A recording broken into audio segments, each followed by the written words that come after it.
Hello and welcome back to my FPL channel. I am FPL D-Unit and today you're here for the best defenders in FPL this season at this moment in time prior to any more transfers coming in.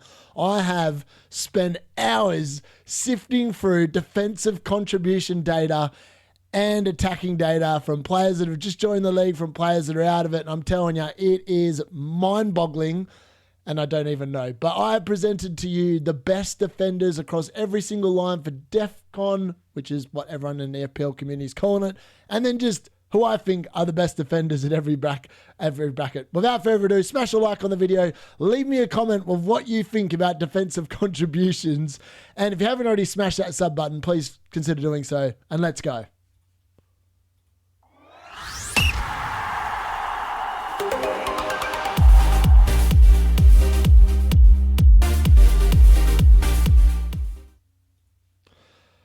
Things to consider. Now, again, best defenders, obviously you always have to consider the fixtures, the form, and the points. And I have spent a lot of time putting together a couple of graphics I'm going to be showing to you after this screen that you're looking at the moment, because I think it's important to look at. And some of the numbers are going to be very interesting. Like, lots of people talk about good defenses, etc., and clean sheets, and they're the most secure way to points, and arguably they are. But when we look at the clean sheet data from last year, there isn't much difference between Manchester United's defence, which everyone will argue was absolutely rubbish last year, compared to Arsenal's, except the goals conceded. The clean sheets, though, very, very similar. Team structure. Again, this does come down to how you want your team to play out. Do you want the team structure in terms of the price points? Do you want a 6 million defender in there so you can transfer to another one? Or do you want a 5.5 so again you can transfer? Or you just want to go all bargain basement like I currently am with all 4.5s and play the rotation game? Well, it's up to you. And again, it comes down to which formation you're going to play. Now, some people might be spending up 5 big players on the back and playing a 5-4-1, which is perfectly fine if that's where you think. If you think the DC points are going to make that much of a difference, then by all means, try it out. I'm not sure is the honest answer. I think some people are blowing them way out of proportion. Other people, potentially like me, might be underselling them. But when I looked at the data sheet, and thanks to Sam, he doesn't really want to shout out, I don't believe, but he put it up on Blue Sky, who then got shared by a bunch of other FPL content creators, and I had snagged the spreadsheet. And when I looked through that over the last 5 years, Virgil van Dijk, who apparently is one of the most popular defenders in FPL, believe it or not, only averages about 6 to 7 defensive contributions a game. Now, last year he averaged 8.11. So again, historical data says he's not going to be as good as he was last year. That's just something to keep in mind. Changes to the bonus point system. There aren't too many, but it should favour defenders more. For every tackle won now, or every successful tackle, it's +2 on the bonus point system. It doesn't matter if they are unsuccessful on any tackles. Prior to this season, unsuccessful tackles took away from successful tackles and you got the net result. Now, unsuccessful tackles aren't counted at all. So it should benefit defenders more. Also, the penalties being nerfed for forwards and midfielders should also mean that more defenders will be in there. But there's been no changes to when a goal is conceded. So if your team concedes a goal, it's highly unlikely the defender is still going to get the bonus points. Just something to keep in mind, unless they score or they assist. Defensive contributions. Now, this is very important. They are capped at 2 points per game. Now, the only player that really averaged well over 1 per game last year was Tarkowski. At 1.33 points per game he averaged from defensive contributions. He's the one that's miles out in front. We've got Murillo, who's 1.1-ish. Collins, who's also up there near the 1 mark. But again, is 1 point per game on average really worth it? That's the question I've got for you all. So let me know if you really think it's worth it or if it's been completely blown out of the portion. Now, to get these 2 points, they need to have a combination of 10 blocks, interceptions, tackles, and clearances. Now, I've looked at all the data, and yes, against like when Tarkowski's playing the bigger teams, obviously he is more likely to get it, but he's also been getting it in games that you would think that he's unlikely to get it. It's just the way that certain teams play. Nottingham Forest invite pressure onto their defence, which is why a lot of Murillo, Milenkovic, Williams, all very high for like this defensive contribution thing.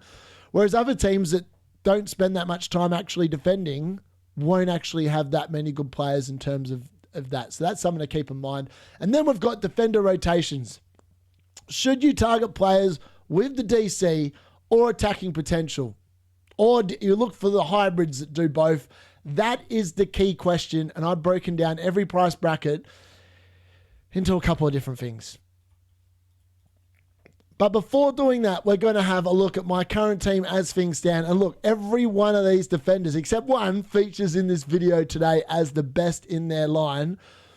I've got Wan-Bissaka, I've got Dorgu, I've got the Koipa, I think I've said it right that time, Agbadu, and Sensi.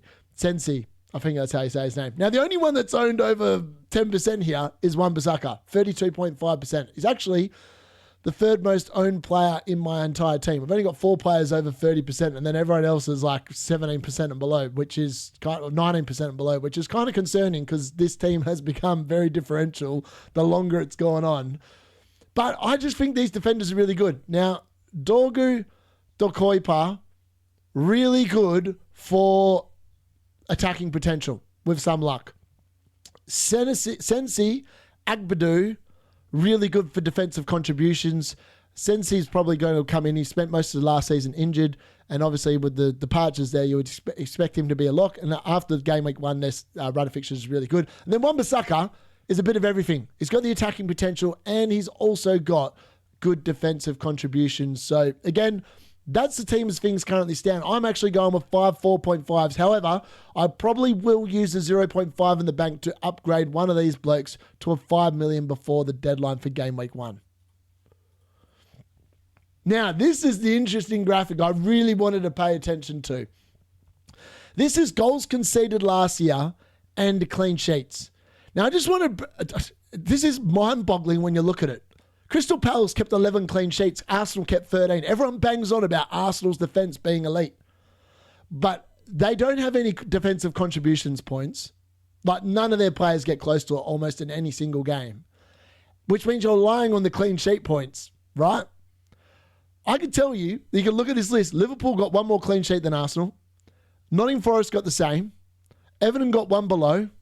Newcastle even kept Newcastle and Man City actually kept the same amount of clean sheets as Arsenal. So you can see where I'm going here. I think Arsenal's defense is being massively overrated. I've got no interest in having Saliba, having out Gabriel, etc., etc. I also don't have that much interest in going for Liverpool. The real stars, I believe, of the defensive line can be found in the teams not in the top 4, because they are going to have more defensive contributions and probably just as attacking as some of the blokes that are playing in these top 4 teams. Everyone always raved about Fulham's defence last year, like Anderson's a good pick, Robinson, etc., etc. They kept the least clean sheets in the league last season, outside of obviously Ipswich, the relegated teams. Fulham kept 5 clean sheets in 38 games. That's not a good defence. Brighton, 8 clean sheets in 38 games. Not a good defence. Spurs, 6. And people are talking about owning Spurs defenders. I mean, come on. Frank's not going to improve them that much, because when you look at Brentford's clean sheets last year, they kept 8. So again, this is really important to look at, and look, you can just see for yourself, like some teams obviously defended better than others. Obviously, Leeds, Burnley, and Sunderland's data massively skewed because they're playing in the Championship. They're not going to have data that looks like that this year. So you've got to take that with a pinch of salt. But the things that really stood out to me is that Man United, I didn't realise we kept 10 clean sheets last year. I thought we were rubbish, but it's really important to note. I expect Man United's defence to improve this year. If they sign a goalkeeper, I reckon they could be pushing at least the same number of clean sheets as Arsenal this season. No doubt about that at all.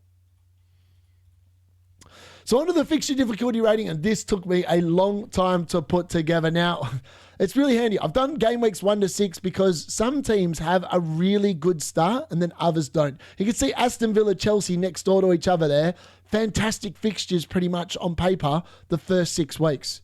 Brentford as well down there, they have really good fixtures. West Ham and Sunderland, also really nice fixtures. No reds in those ones at all the first 6 weeks. Then we look at some of the other teams. Arsenal, Liverpool, Man City, Newcastle, Man United, for the first 6 game weeks. I don't know why anyone would even bother putting an Arsenal defender in. You look at Liverpool's team. Bournemouth, Newcastle, Arsenal to start the season. I wouldn't be looking at a Liverpool defender until game week 4. If you really wanted Virgil van Dijk or a Frimpong or whatever, I'd just go without him. Then when Kukurea plays Brentford in game week 4 or whatever, start with him, move to a Liverpool defender, use a transfer. You're going to make more points that way, I think, 100%. Man City, pretty good fixture run there to start the season as well, outside of Arsenal away.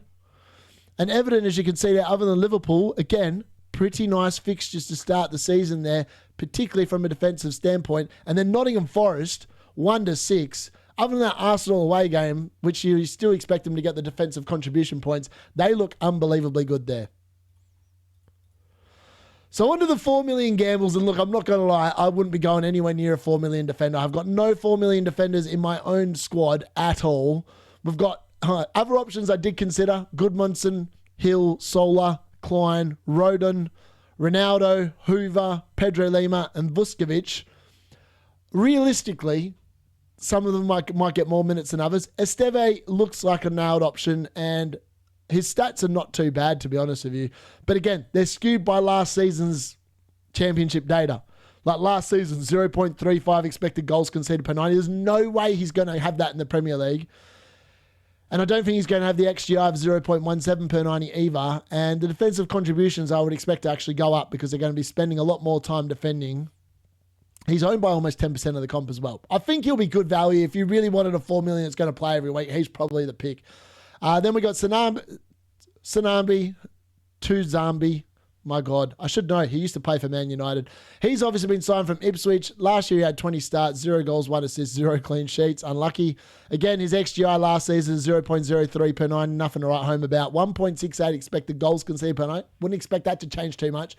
He had defensive contribution data of 6.19 per 90 last season in the Premier League as well. Again, Burnley's fixtures to start the season aren't overly good, except that Sunderland game in game week 2. The rest, you probably don't want to be starting them. Then we've got Aiden Heaven. Now, Aiden Heaven actually has some pretty nice stats. He averages 9.47 defensive contributions per 90 in his 2 starts. Only got 1 clean sheet in those 2 starts. And only had an expected goals conceded of 0.9, which maybe is suggesting that Amram was starting to get the defence clicking towards the end of the season. They were just giving up stupid goals because of the clown that is in goal, called Andre Onana. Now, again, the opening fixtures aren't the best for Man United, particularly the first 4. Arsenal home and Man City away, and then Chelsea at home in game week 5. Not ideal, but for someone, and he's not going to be starting every game, but until Lissandro Martinez is fit, I think he's a good chance to get some minutes there. Alex Marino has gone back to Aston Villa, had 11 starts last year on loan at Nottingham Forest. Now, hopefully he just gets a move away from Aston Villa, and then he'll be a great option because he does have really good attacking threat. And last season, because he played in Forest's team, he actually wasn't too bad for underlying defensive contribution points per 90 minutes as well. But the 4.5 million bracket is where it really starts to heat up. And look, I've split these into 2 different sections for the 4.5 and 5.5 million brackets. I think the 5 million bracket, it's a clear certainty who the best 4 players are, and same for the 6. But for 4.5, I've split them up because there's so many players across the board that have defensive contributions as well as just attacking potential. So blokes that were consider themselves unlucky to miss out. Kilman in particular, unlucky to miss out. He would have racked up 30 extra points last season. That's 15 games of defensive contribution points. So he's very unfortunate. Gahey, Vandenberg, Van Heck, Totti, Tete, Pinnock, Van der Ven, Konza, Maguire, Dunk, Strike, Sensi, and Powell. Now, Sensi would have been in here. It's just he missed so much football last year that he doesn't make the cut. And these guys look a bit better. Now, we're going to start with Agbadou. 4.5 million, 0.3% ownership. I'm one of those 0.3. Now, Wolves do have 2 hard fixtures in the first 4, but then from game weeks 1 to 9, they have amazing fixtures in general. So Man City at home, you probably benched him, but you probably get the defensive contribution in that game. Newcastle away in game week 4 as well is not a nice fixture, but outside of that, it's not too bad for him. He averaged 9.18 defensive contributions per 90, which almost means he's averaging enough for every single game. 0.08 expected goal involvement per 90, 1.48 expected goals conceded per 90. Again, 16 starts for 4 clean sheets. That's 1 in every 4 was a clean sheet when he started. He got 1 goal in that time as well. So I don't mind him. I think he's a good pick. Anderson, all the big content creators reckon he's the best of the lot for defensive contributions. And look, the underlying stats per 90 for him, 9.56, really good. But the other stats are just rubbish. 4 clean sheets and 30 starts last year. Fulham, as I said, the lowest number of clean sheets in the league. Everyone said that they were good defense. They actually just gave away a goal pretty much every single game. Yes, they conceded not huge amounts, but they weren't very good at keeping an actual clean sheet, which is what you want defenders to do.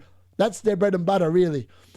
1.27 expected goals conceded per 90, which is not too bad, as I said, but unfortunately, they kept on conceding that 1 per 90, which is not what you want.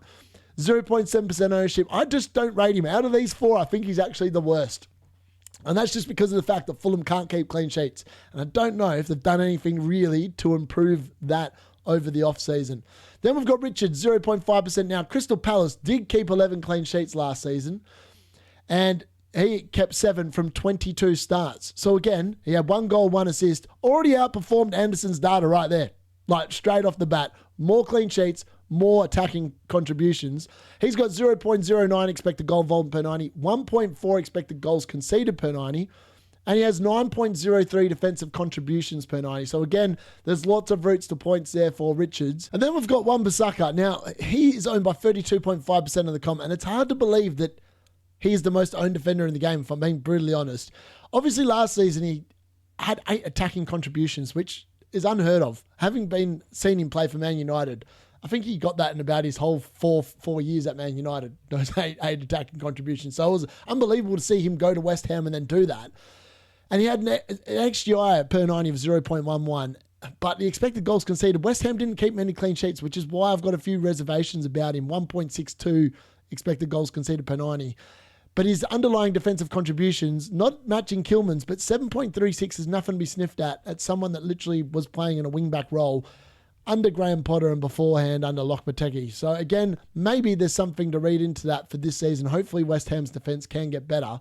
But if you ask my honest opinion, Agbadou and Richards are definitely the 2 best picks in terms of defensive contributions points here. And the fact that they kept more clean sheets than that. Anderson nails the top bit of that bit. But Fulham kept 5 clean sheets and he had no attacking contributions last year. So for that reason, he's probably the worst of these 4 picks. So on to the 4.5 million stars. And look, these guys could absolutely pop off. And look, to be honest with you, they're probably all quite risky in terms of what I pulled out here. The ones that I did, other ones I did consider but didn't put in were Truffett, Udogie, Cash, Matson, who was in my team prior to making this video, Dean, Walker, Lamptey, Veltman, Shaw, Dallow, Bogle, Castagne, Bueno, R. Gomez, and Walker Peters. All can consider themselves slightly unlucky. There probably are going to be some absolute guns in there. And Matson is definitely one that I am looking at. But I just need to know that he's starting over Dean in order for me to pick him. So I need to see more preseason data to work out what's going on there. So let's start with Coyote. Now, he is probably a little risky because of the fact he only started 6 times last year. And it was at the back end of the season. 0 goals, 1 assist, 2 clean sheets. So 2 clean sheets from 6 starts. Pretty good, 33% success rate. 0.15 expected goal involvement per 90, though, is very nice. And when he was actually playing for Brentford, only 1.15 expected goals conceded per 90. Now, they obviously did have a fairly soft run to end the season. And he has 6.99 defensive contribution points per 90 as well. Not horrible, but not brilliant. 0.3% ownership. That's probably because of the fact that Brentford, even though they've got a nice run of fixtures to start the season, we don't know how well they're going to go under Thomas Frank. Then we've got the Kuiper, who has joined the league, 4.5 mil again, 9.5% ownership. So more people more keen on this. Is underlying data from the previous league he was in, obviously much weaker compared to the Premier League. But from 29 starts, he got 3 goals, 5 assists, and 13 clean sheets. So massive routes to points across the board. And yet next year I have 0.4 per 90. Unbelievable stats there. Obviously, the expected goals conceded per 90 is going to go massively up, but he had 0.85 in his league that he came to before here. So again, not bad numbers, and he could be the absolute gem. Patrick Dorgu, now, Man United's opening fixtures are not overly good, but his numbers are pretty damn good when he's been in the team. Now, he didn't get any goals or assists, but he did get 2 clean sheets from 10 starts, which is 20% of the time. Not horrible, not brilliant. But the underlying numbers are really good. So 0.18 expected goal involvement per 90, 1.1 expected goals conceded per 90. He obviously scored in preseason and is looking good. I think if he nails that left wing back role, I think he could be the absolute star. That is just rips out from the 4.5 million bracket. He's in my team now for this very reason. I think he looked good in preseason. I think if he nails that spot, with better players around him in those forward positions, there's going to be more attacking contributions there, and I think he's going to be great. Then we got Juve. Now, his stats are unbelievable. 0.51 expected goals involvement per 90, and obviously had 0.44 expected goals conceded per 90. He was in a weak league, let's be honest. 7 goals to assist, though, from a left wing back from 23 starts is ridiculous. That's like literally one almost every 2 and a bit games. 15 clean sheets as well. He's obviously not going to get that at West Ham, but if he gets any of that attacking contribution data, he is going to be an absolute steal at 4.5, and it might actually be a better pick than Aaron Wan-Bissaka. So on to the 5 million gems, and I think it's easy to pick out the 4 best defenders at 5 million quite comfortably. When you factor in the defensive contributions and the attacking contributions, these 4 all stick out quite comfortably than the rest that I've left out there. So ones that are considered themselves are Lucky, Lewis Potter, Gusto, Colwill, Mikolenko, O'Brien, Bradley, Aina, Romero, Byrne, Botman, Livramento, Martinez, DeLitt, Mitchell, and Zabani. Now, Zabani I expect to probably leave Bournemouth, but he currently, as of time of recording, is still there, so that's why he's still making the little notes down the bottom there. These 4, though, are brilliant assets across the board. Doesn't matter which way you spin it. So Nico Williams, let's start with him. Nottingham Forest have a nice run of fixtures to start the season. Other than an Arsenal away game, as we saw in the first 6 fixtures, probably top of the fixture ticker. 2.5% ownership, 0.13 expected goal involvement per 90, 1.34 expected goals conceded per 90, and 8.72 defensive contributions per 90 as well. Fantastic stuff. 28 starts, 1 goal, 3 assists, and 10 clean sheets. There's so many routes to points here for Williams to get across the board. He's just brilliant. Then we look at Robinson. Again, you do have to factor in Fulham only kept the 5 clean sheets last year, but this dude was an assist machine. 10 assists across 35 starts. That's 1 every 3.5 games. Unbelievably good.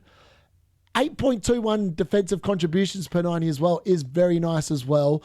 0.14 expected goal involvement per 90 and only 1.27 expected goals conceded per 90. If Fulham can start not conceding that sloppy 1 goal a game, Robinson could be an absolute steal again this year. 6.7% ownership currently. Then we look at the 2 real bargains that people are just massively overlooking. Lacroix, 0.9% ownership, less than 1% owned, 0.13 expected goal volume per 90, 1.29 expected goals conceded per 90, and he's got 10.02 defensive contributions per 90, literally averaging what you need per game as a defender. 35 starts, 1 goal, 2 assists, probably should have more attacking contributions, but he had 11 clean sheets. He actually had more clean sheets than a Nottingham Forest defender. Unbelievable. There's just so many routes to points there. I just love it. Then we got Collins. Again, 1.5% ownership. This dude had 9 attacking contributions last year and 8 clean sheets from 38 starts. He did not miss a single game. 0.11 expected goal involvement per 90, 1.48 expected goals conceded per 90, and he's got 9.24 defensive contributions per 90. So many avenues to points for these 4 players. They were such an easy 4 to pick out in the 5 million bracket. I can make a case in my own team to just go these 4 and a 4 million defender and maybe just spend up that extra 0.5 to transform all my 4.5 guys into the 5 million gems. So the defensive gurus in the 5.5 million bracket, look, there are some that you could argue probably unlucky to miss out. So Shah, Ruben, Kivior, Kanate, and Akanji were the unlucky ones. But the 4 real gems are from 2 clubs. Everton and Nottingham Forest. Why? Because Everton and Nottingham Forest kept a lot of clean sheets last year, and it was down to these 4 blokes. And their defensive contributions across the board are through the roof. Let's look at Milinkovic's 8.38 defensive contributions per 90. Murillo's 10.6 defensive contributions per 90. Tarkowski, even better, 10.96 defensive contributions per 90. And then we've got Branthwaite, 9.82 defensive contributions per 90. These guys are machines. If you expect that extra 2 points, these are the blokes that you need to be targeting. Forget the premiums that are at 6 mil. These 4 are going to outperform, I reckon, most of the blokes that are costing you 6 million. And the ownership's not that bad. 7.6 for Milenkovic, 4.1% for Murillo, 4.8% for Tarkowski, and only 1.8% for Branthwaite. Now, if we look at the XGI of the lot of them, Milenkovic and Tarkowski should be leading the pack. 0.13 expected goal involvement per 90 for Milenkovic compared to Tarkowski's 0.11. It does drop away from Murillo and Branthwaite. Murillo 0.07, Branthwaite 0.06. But if we have a look at expected goals conceded per 90, we can see that Branthwaite has a massive impact on Everton's defence. 1.07 expected goals conceded per 90 when he's playing. Tarkowski, 1.21 expected goals conceded per 90. Milenkovic and Murillo, almost identical, 1.32, 1.34. Again, these guys are, the reason why you're getting them, the clean sheet potential and the defensive contributions per 90. That is what you want here. That's their avenues to points. Milenkovic probably should be leading the pack, and he is, because of the fact he also had 7 attacking contributions last term. They're just so good. I think these 4 are the ones where I sit there and go, if I really wanted to spend big at the back, this is where I would be spending the funds. And then we look at the 5.5 million Jets, and these are the blokes that don't really do the defensive contributions. These guys are the ones that are in your team for the attacking returns and potential of the clean sheets as well. So blokes that were unlucky to miss out: Timber, Reece James, Lewis Skelly, Pedro Porro. But I think these 4 are the 4 guns. And we're going to start with Hall. He was brilliant until he got injured, right? 7 assists, 8 clean sheets from 24 starts, an XGI of 0.17 per 90. The defensive contributions, though, in these guys are just not there. 5.95, they're not going to be getting you too many of them. Again, Newcastle's defence, 1.22 expected goals conceded per 90, was actually not too bad. Then we got Ben White. Now, injured most of the last season, only had the 13 starts, but he had 5 clean sheets from those 13 starts and 2 assists. 0.13 expected goal involvement per 90. Again, 6.16 defensive contributions per 90, not ideal. But he's the cheapest way into Arsenal's defence for the start of the season. 0.8% ownership, and he's going to cost you 0.5 million less than Saliba and Gabriel. And I just think that neither of them are good for defensive contributions, so why pay up the extra money for him when Ben White's probably got better attacking potential than the both of them? And then we got Munoz, an absolute gun, 8.7% ownership, the most owned here in this bracket amongst these players. 0.23 expected goal involvement per 90 is insane. 1.29 expected goals conceded per 90. He's also got half decent underlying defensive contribution data. So 7.43 there. He literally started every single game. He had 10 attacking contributions with 4 goals, 6 assists, and 11 clean sheets. The dude is a gun. Absolute gun. You could argue you could have the other 4 plus Munoz and you'd be set for the rest of the season. Just play him every single week. Then you got Mateus Nunes. Now, people talk about the 8 Norries, etc., etc. At the moment, they haven't signed a right back. So I think that Mateus Nunes could be the starting right back for Man City. Now, in 19 starts last year, he had 1 goal, 7 assists, 8 attacking returns from 19 starts, and 9 clean sheets. Unbelievable huge amounts of points just from that small amount of starts. 0.24 expected goal involvement per 90 as well. More than the other 3. Insane. Again, expected goals conceded. This is probably where his defending comes into question a little bit. 1.34 and nowhere near a defensive contribution points there with only 4.54 per 90. But Man City's run to start the season is really delicious. And if it looks like he's going to be starting the season at right back, I think he's probably a cheaper pick and probably a better pick than 8 Norrie. So on to the 6 million premiums. And look, this is how I've ranked them. I think that realistically, you don't look at Saliba and Gabriel. Their start of the season is rubbish, and they're really reliant on their ability to keep clean sheets. And I just don't see it in the first 5 fixtures, in particular for Arsenal. I just wouldn't be going there. I'd be avoiding them completely. I don't think they're keeping a clean sheet against Liverpool. I don't think they're keeping a clean sheet against Man United. I don't think they're keeping a clean sheet against Man City. So for that reason, I think they're just no-brainers. Leave them out. Frimpong, Kirkes and Robertson, too much danger of whether they're going to start for them to be relevant, especially with Liverpool's first 3 fixtures. Bournemouth at home, Newcastle away, Arsenal at home. Again, I don't think they're going to be keeping clean sheets there, so you're really relying on the attacking potential. So for that reason, of the premiums, Cucurella is the best pick by a country mile to start the season. I'm surprised he's not the most owned out of all these 4 as well. 0.16 expected goal involvement per 90, 1.2 expected goals conceded per 90. No, none of them except Virgil are very good for defensive contributions per 90 either. So I wouldn't be worrying about that for them. 5 goals, 2 assists, 9 clean sheets. That's 7 attacking contributions across 33 games. You could argue that Aït-Nouri is better. He had 11 attacking contributions in a Wolves team with 7 clean sheets. Ironically, only kept 6 clean sheets less than Man City. 37 starts as well, other than obviously he missed that game through suspension.